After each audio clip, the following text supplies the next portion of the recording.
Hello বন্ধুরা, আমি নেহা চলে এসেছি আজকে আবার একটা নতুন রেসিপি নিয়ে। আজকে তোমাদের দেখাবো সর্ষে আর বেগুন দিয়ে ইলিশ মাছের একটা রেসিপি।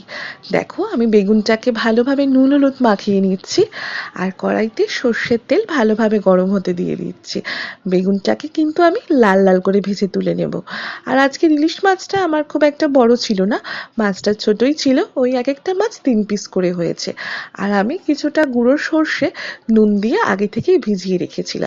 তা মাছের মধ্যে ওই সর্ষেটা ঢেলে দিলাম আর দিলাম পরিমাণ মতন নুন হলুদ দিয়ে মাছটাকে ভালোভাবে ম্যারিনেট করে আমি রেখে দেবো। আর ওদিকে বেগুনটাকে লাল লাল করে আমি ভেজে তুলে দেবো।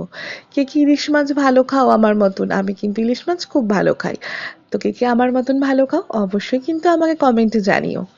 দেখো, বেগুনটা আমার লাল লাল করে ভাজা হয়ে গেছে। এবার এই তেলের মধ্যেই আমি কালো জিরে ফোড়ন দেব। আর এবার একটা একটা করে মাছগুলোকে সব ছেড়ে দেব। গ্যাসের স্টিম এখন একদম লোতে থাকবে। আর মাছটা ছাড়ার পর যেটুকু সর্ষের যেই পেস্টটা থাকবে ওটা দিয়ে দেব। আর দেবো এর মধ্যে কটা কাঁচা লঙ্কা চিড়ে। আর দিয়ে দিলাম ওই বাটিটা ধুয়ে একটু জল। এবার মাছটাকে হালকা একটু নেড়ে এরপর ঢাকা দিয়ে একদম স্টিমে কিছুক্ষণ রেখে দেব। এই দেখো, মাছটা ফুটছে। এবার এর মধ্যে অ্যাড করব বেগুনটা। বেগুনটা দিয়ে আরও ঢাকা দিয়ে 5 থেকে 6 মিনিট এরমভাবে রেখে দেব। তারপর ঢাকা খুলে উপর থেকে বেশ খানিকটা সর্ষের তেল, যেটাতে টেস্টটাকে আরো দ্বিগুণ দ্বিগুণ বাড়িয়ে দেবে, সেই সর্ষের তেলটা দিয়ে এরপর আমি ইলিশ মাছটাকে নামিয়ে নেব।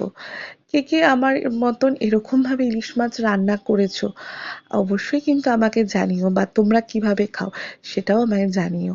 দেখো, আমার ইলিশ মাছ বেগুন দিয়ে একদম রেডি।